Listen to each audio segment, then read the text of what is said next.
She answered the wrong call, but the billionaire CEO's voice changed her life forever. Before we dive into the story, tell me where in the world you're watching from, and if this story steals your heart, please hit subscribe. The rain wasn't cleansing.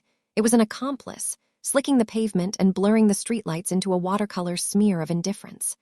Elena Rosa pressed the cold glass of her phone to her ear, the other hand clutching her thrifted blazer tight against the shiver that had nothing to do with the October chill.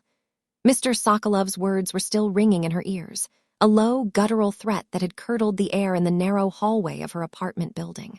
Another week. For you and the boy.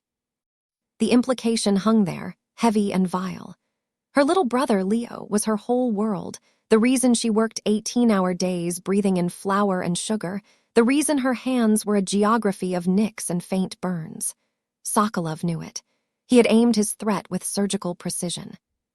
She fumbled with her screen, fingers numb and clumsy, trying to dial Leo's number just to hear his voice, to reassure herself he was safe in his dorm room across town, buried in textbooks and blissfully unaware of the wolves circling their lives. Her thumbs slipped on the wet glass. She pressed call, a desperate prayer leaving her lips. It rang twice, then a voice cut through the line, a sound so different from her brother's easygoing tenor that it was like a physical shock. It was low, clipped, and resonated with a cold, absolute authority that seemed to suck the very air from the chaotic street around her. Speak! It was not a request. It was a command wrapped in gravel and impatience. Elena froze, her breath catching in her throat. She had dialed the wrong number. She should have hung up, apologized, vanished back into her own frantic world, but the sheer force of the voice held her captive. In the background, she could hear other voices, sharp and panicked, the distant wail of a siren, a maelstrom of activity that this man's voice effortlessly dominated. I have 3 board members in federal custody and our server is still compromised, another voice said, laced with stress. He knew exactly where to hit us, Adrian. This was an inside job. There was a pause, a silence on the line so profound it felt like a pressure drop before a storm. Then the man, Adrian, spoke again, his tone lethally calm. Find out who. I don't care what it takes. Burn them to the ground. I want their name on my desk by sunrise. The command was delivered with the finality of a death sentence. Elena felt a tremor of fear, a primal instinct telling her she had stumbled into a world far removed from overdue rent and the price of baking chocolate. Yet she didn't hang up. There was something in his voice, a tightly coiled rage, a control so immense it was on the verge of shattering, that resonated with the frayed edges of her own desperation. Without thinking, without meaning to, she spoke. Breathe, she whispered, the word barely a puff of air. The silence that followed was absolute. The background noise, the panicked voices, it all seemed to fade away as if he had willed it. For a long moment, the only sound was the rain against the flimsy bus stop shelter where she'd taken refuge.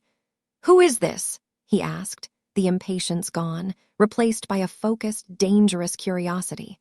The raw power in his question was a physical thing, and Elena's courage evaporated. She was a bakery manager with a mountain of debt and a predator for a landlord. He was a man who spoke of burning people to the ground. She was an anomaly, a glitch in his perfectly controlled world.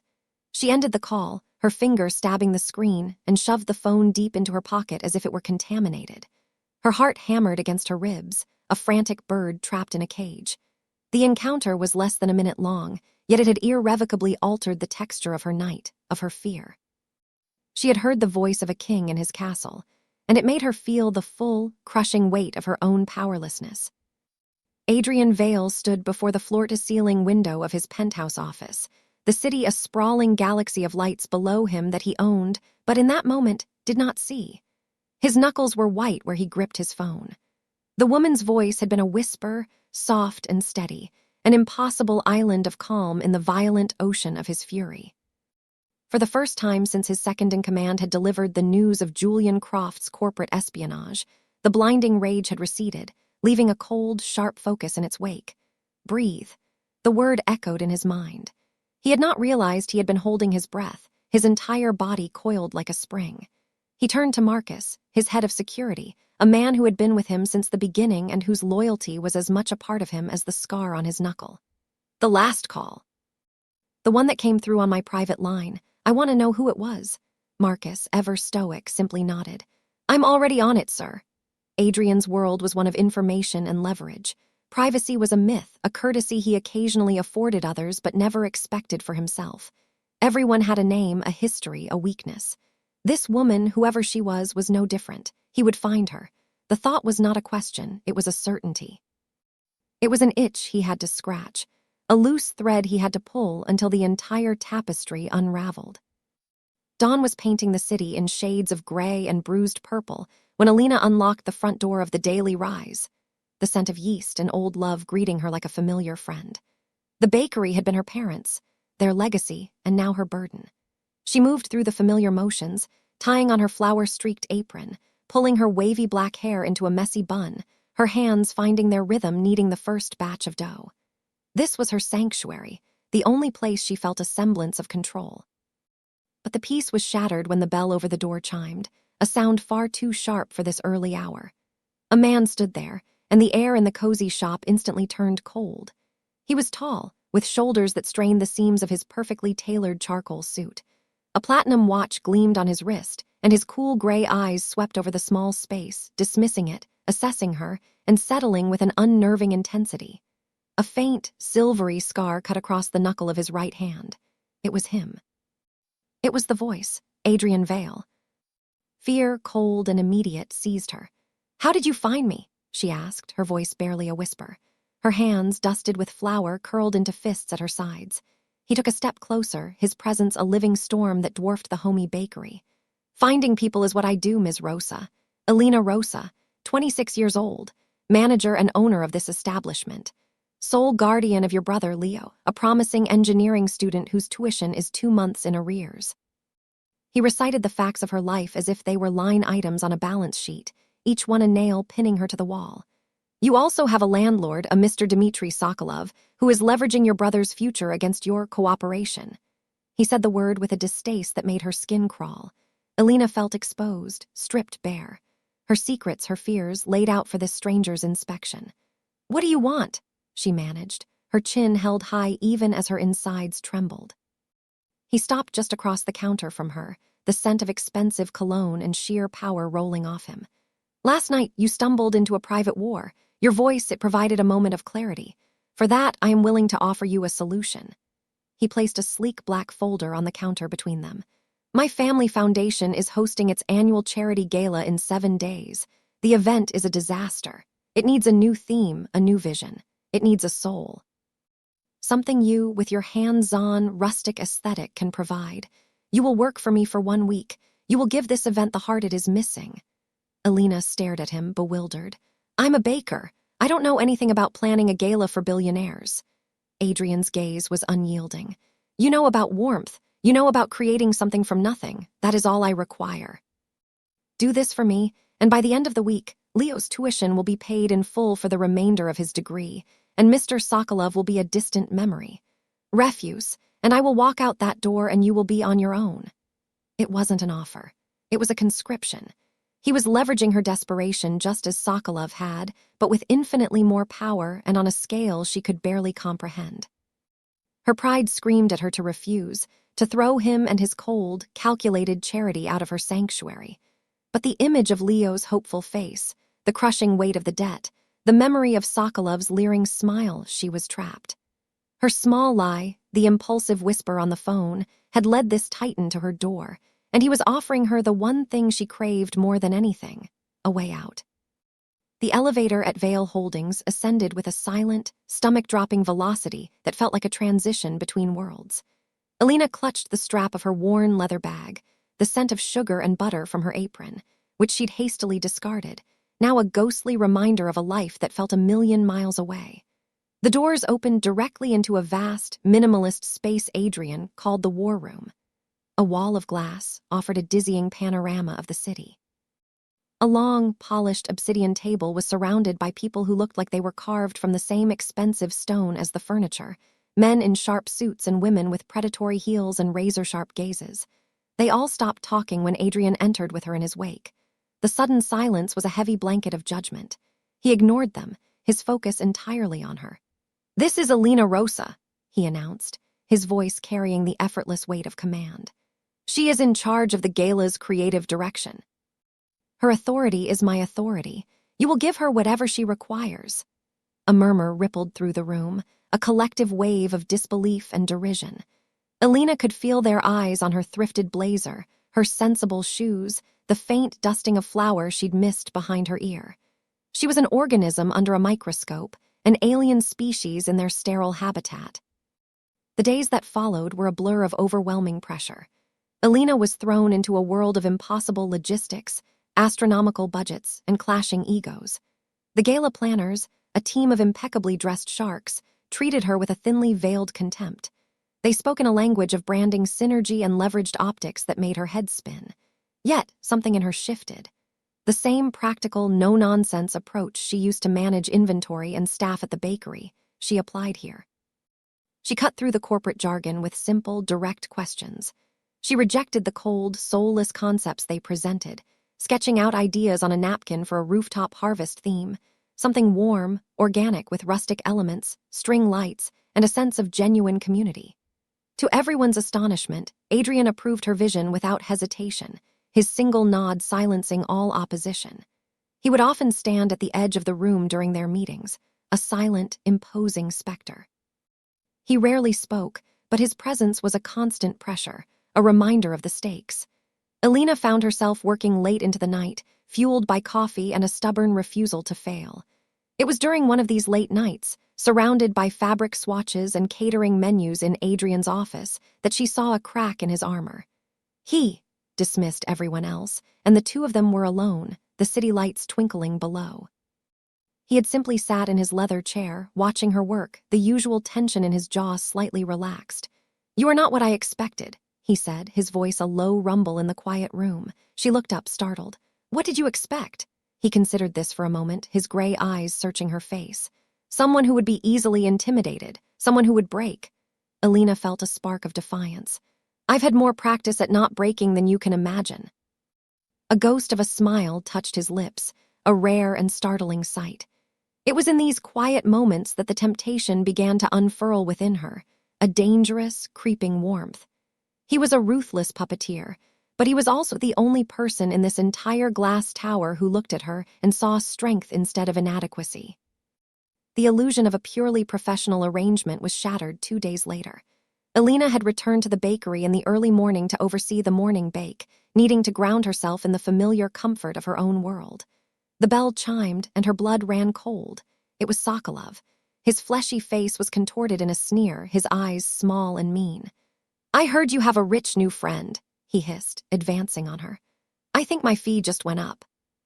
He reached for her, his hand a greasy claw, and Alina flinched back, her heart leaping into her throat.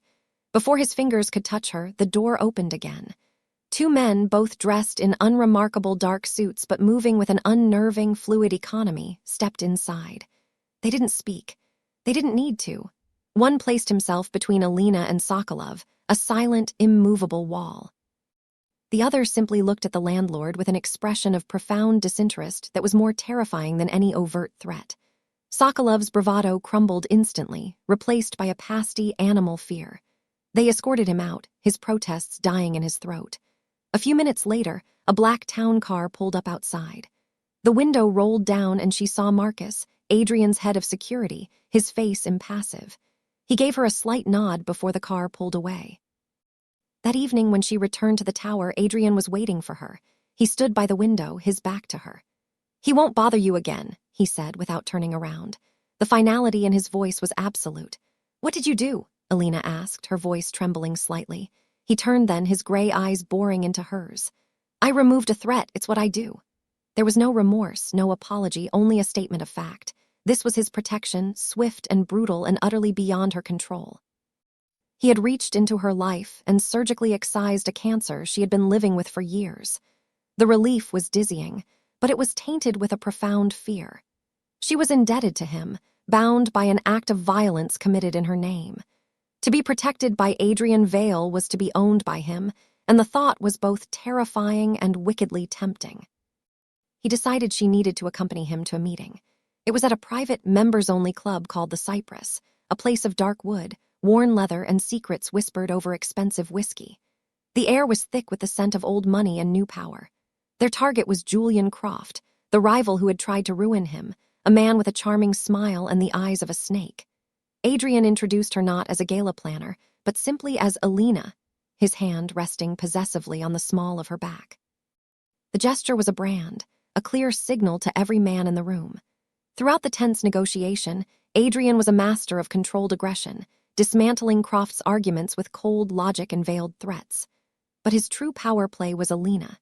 He would occasionally turn to her, his gaze softening almost imperceptibly, drawing her into their orbit. He was showing Croft what he valued, what was his, making it clear that any attack on his business was now an attack on his personal domain. Alina felt like a pawn in a game she didn't understand, but she also felt the intoxicating thrill of Adrian's focus. Under his protection, in this den of predators, she felt untouchable.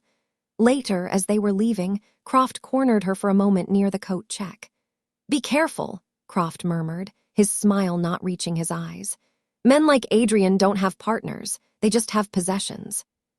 The words were meant to be a warning, but as Adrian's hand found hers, his grip firm and grounding, Alina found herself wondering if being possessed by a storm was so bad when you had spent your whole life weathering gales alone. The temptation was no longer a quiet whisper. It was a roaring in her blood. The name Julian Croft echoed in Alina's mind, a discordant note in the symphony of chaos that had become her life. It felt too coincidental, too neat. Driven by annoying suspicion, she spent a sleepless night digging through a box of her father's old papers, a painful archive of failed ventures and broken dreams she had long avoided. And there it was, on a yellowed loan agreement from a decade ago, Julian Croft's signature, co-signing a disastrous deal with her father. Sokolov hadn't just been a random parasite. He was a collector, a bottom feeder in Croft's orbit, left to harass her family over a debt that had its roots in this initial betrayal. The realization hit her like a physical blow. Her past wasn't just returning. It had been entwined with Adrian's present all along. She felt a sickening sense of fate, as if she had been walking a path toward this very moment since her father's death. The weight of this inherited failure, a shame she had carried silently for years, threatened to crush her. She confronted Adrian the next morning, laying the old document on his gleaming desk. His expression, usually an unreadable mask of cool control, tightened as he looked at the paper, then at her pale, determined face. He listened without interruption as she explained the connection, her voice low and strained. When she finished, a dangerous stillness settled over him. It was the same stillness she'd heard over the phone that first night, the calm at the eye of a hurricane. He didn't offer words of comfort or sympathy. He offered something far more potent, far more him. He picked up his phone and made a single call to Marcus. "Liquidate all of Croft's holdings tied to the Phoenix Group," he commanded, his voice like ice. "Use the full extent of our offshore leverage. I want him dismantled by noon. And I want every asset tied to Dmitry Sokolov's network frozen. Everything." He hung up and looked at her, his gray eyes blazing with a cold fire. "The debts of your father are not yours to bear. They are now his to regret." The loyalty was breathtaking in its ferocity. It was not gentle or kind. It was a destructive, elemental force wielded on her behalf. Within hours, news reports began to trickle in about a sudden, catastrophic collapse in Julian Croft's financial empire. He was ruined. And just as Adrian had promised, every trace of Sokolov and his predatory lending network vanished, erased from her life as if they had never existed. But the act was not without its consequences. Adrian, knowing Leo was now a potential point of leverage for a desperate enemy, had his security team move her brother from his dorm to a secure, undisclosed location, transferring him to a prestigious private university and covering his tuition and living expenses for the next decade. He did it all without consulting her. It was an act of supreme protection and supreme possession.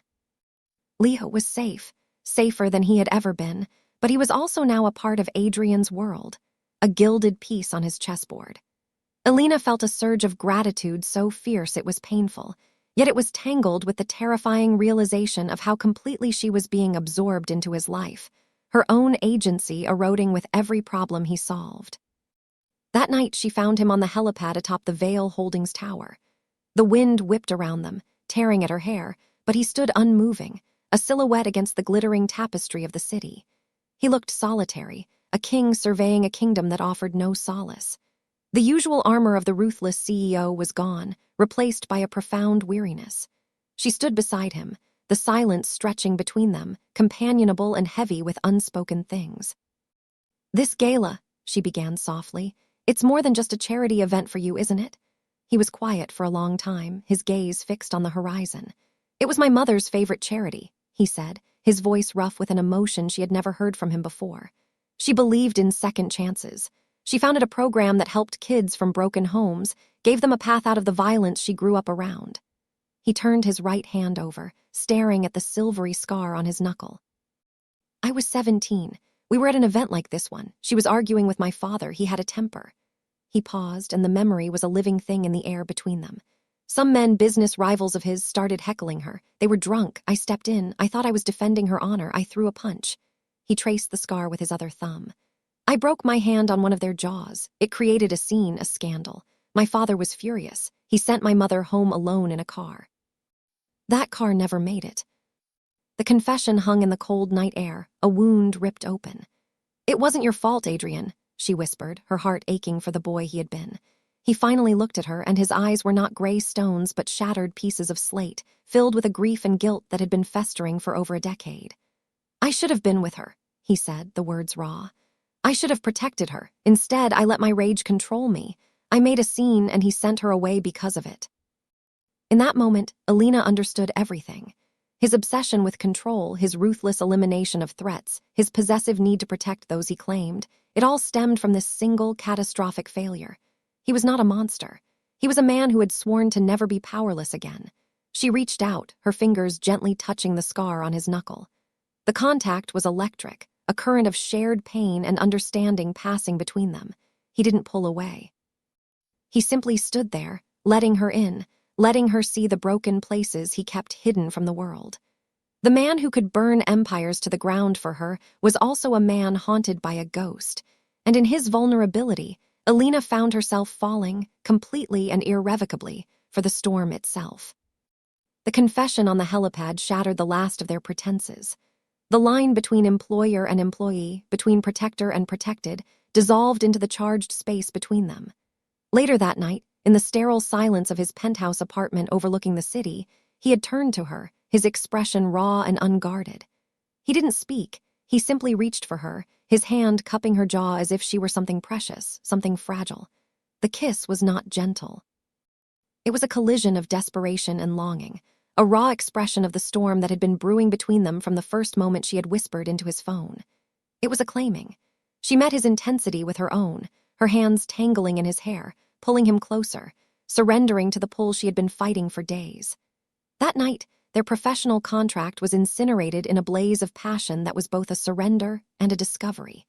In his arms, Alina felt not possessed, but found. He memorized the geography of her body with his hands and lips, and she, in turn, discovered the man beneath the armor, a man capable of a desperate, consuming tenderness that belied his ruthless reputation.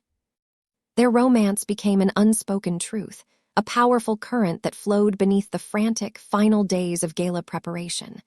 They worked side by side, an unlikely but formidable team. His logical precision complemented her creative warmth, and for the first time, the soulless charity event began to feel like something real, something with a heart. But their private world could not remain secret for long. One afternoon, after a meeting with the city officials to finalize permits, they emerged from the courthouse to a blinding swarm of flashing lights and shouted questions. Paparazzi, like vultures sensing a kill, descended upon them. Adrian instinctively moved her behind him, his body a shield, his face a mask of cold fury as he guided her through the mob to his car. But the damage was done. The next day, her face was splashed across every gossip blog and tabloid. Vale's mystery woman. They analyzed her thrifted blazer, speculated on her origins, and painted her as a gold-digging opportunist. The anonymity she had always taken for granted was gone, burned away by the bright, hot spotlight of his fame. The price of his world was her own. Her small, quiet life was a memory. The bakery felt like a diorama of a past existence. Even her calls with Leo were different now. He was thrilled with his new school, but she could hear the distance, the subtle change as he was initiated into a world of privilege she could never have given him. Was this what she wanted? To be a protected species in his gilded cage? The thought was a cold knot of fear in her stomach. Her independence had been her armor for so long, the one thing she owned outright. Now, it seemed, even that belonged to him. He was not a tyrant. He never gave her orders outside of their work, but his influence was so total, his solutions so absolute, that her own ability to choose seemed to be shrinking with every passing day. He had solved her problems, but he had also absorbed her life into his. Adrian was not blind to her turmoil. He saw the flicker of apprehension in her eyes when she looked at the tabloids, the way she sometimes retreated into a quiet watchfulness. One evening, as they stood on the nearly completed rooftop gala space, the string lights casting a warm, intimate glow, he turned to her, taking her hands in his. "I know this is not the life you chose, Alina," he said, his voice low and serious. "I dragged you into my world without asking, but I will not apologize for it." He lifted one of her hands and pressed his lips to her knuckles, his gaze never leaving hers. "I will, however, make you a promise. I will stand between you and anything that ever seeks to harm you. Your safety, your brother's future, your happiness, they are my responsibility now. No one will ever make you feel powerless again. I give you my word." The promise was a vow, delivered with the solemnity of a sacrament. It was everything a woman in her position should want to hear, a promise of absolute security, of unwavering devotion. It was the most romantic and the most terrifying thing anyone had ever said to her. It was a promise of a future, but it was also the final closing of the cage door. Meanwhile, Julian Croft was not a man to accept defeat gracefully. Ruined, humiliated, and stripped of his power, he festered in the shadows, his hatred for Adrian consolidating into a singular, venomous focus. He had lost his money, his reputation, his empire. Adrian had taken everything. Now, Croft intended to return the favor. He knew he could no longer fight Adrian on a corporate battlefield, so he would choose a different one. Through his few remaining underworld contacts, he learned the details of the gala, the event that was so personal to Adrian. He learned about the woman who was always at his side.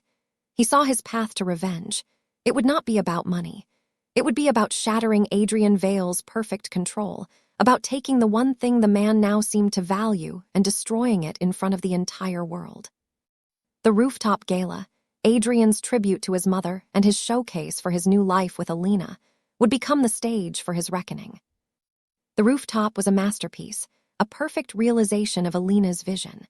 String lights glowed like captive stars above tables, adorned with rustic arrangements of wildflowers and herbs. The city skyline glittered around them, a breathtaking backdrop for the warmth and intimacy she had managed to create amidst the cold world of wealth. Guests in tuxedos and jewels mingled, their laughter mingling with the soft strains of a string quartet. Lena, in a simple, elegant dark blue gown that Adrian had insisted on buying for her, felt a sense of pride and unreality. Adrian was at her side, his hand a constant, reassuring presence on her back. He looked at her not at the powerful guests or the successful event, and in his eyes, she saw an unguarded admiration that made her heart ache. For a few perfect hours, they were not a billionaire and a baker, but simply a man and a woman who had found each other through a strange twist of fate. The perfection was shattered with the subtlety of a gunshot. A commotion erupted near the service entrance. One of the servers, a young man with a panicked look, stumbled forward, his uniform torn. He wasn't a server. His face was hard, his movements too precise. He was followed by 3 others, all moving with the same grim purpose. Panic began to ripple through the crowd as they realized this was not part of the event. Julian Croft emerged from the shadows behind his men, his handsome face twisted into a mask of triumphant malice. He held a detonator in his hand. "Adrian," he called out, his voice amplified by a small speaker one of his men carried. "A lovely party, a testament to your new priorities." His eyes landed on Alina, and a cruel smile spread across his lips. "I thought it lacked a certain excitement." Marcus and Adrian's security team began to move, but Croft's men were armed, their weapons suddenly visible, causing a fresh wave of screams from the guests. "No sudden moves," Croft warned, his gaze locked on Adrian. "I've arranged for a little fireworks display. Small, precisely placed charges in the support structures of this rooftop oasis. Nothing to level the building, of course, just enough to create a memorable and tragic collapse." The storm in Adrian, the one he kept so tightly leashed, broke free. The calculating CEO vanished, replaced by a predator. His body shifted, placing Alina completely behind him. His gray eyes turned to chips of ice, and the air around him grew deadly cold. "Let them go, Croft," Adrian said, his voice deceptively calm. "Your fight is with me." Croft laughed, a bitter, unhinged sound.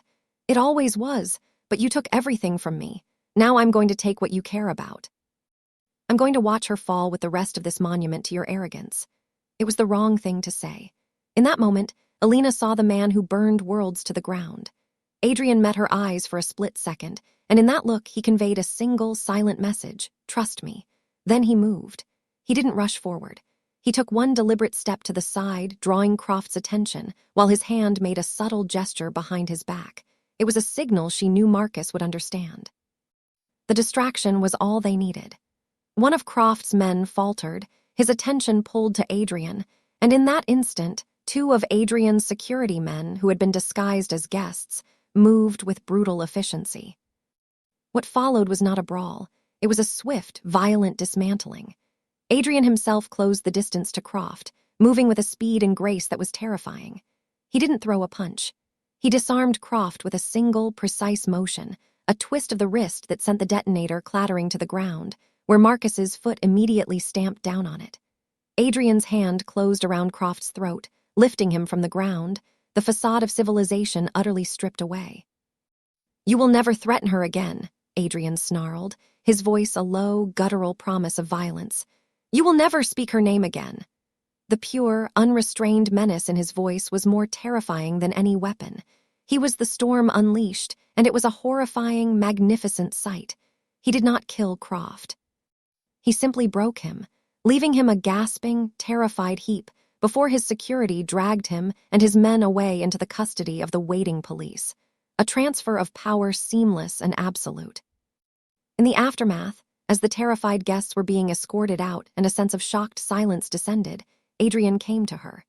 He was composed again, the suit perfectly straight, but his eyes were still wild with the residue of the storm. He checked her for injuries, his hands gentle but trembling slightly. He had been willing to unleash hell to keep her safe. She looked at him, at the man who commanded armies and controlled fortunes, who held darkness within him that could swallow men like Croft whole. And she was not afraid. She reached up and placed her hand on his cheek, her touch a balm on his fury. "I'm okay," she whispered. He closed his eyes, leaning into her touch, a shudder racking his powerful frame. On the rooftop, under the glow of the string lights she had chosen, surrounded by the city he owned, they stood in the ruins of their perfect night. This was the truth of their life together, beauty and violence forever intertwined. She could run from it, back to a simpler, safer life, or she could stand here with him in the heart of the storm. "I saw who you are tonight, Adrian," she said softly, her voice steady. He tensed, expecting fear, expecting her to finally pull away. "And I'm not leaving." Relief, so profound it was almost a physical collapse, washed over his features. He pulled her into his arms, burying his face in her hair, holding her as if she were the only anchor in his world. He had spent his life building an empire of power and control to ensure he would never be helpless again.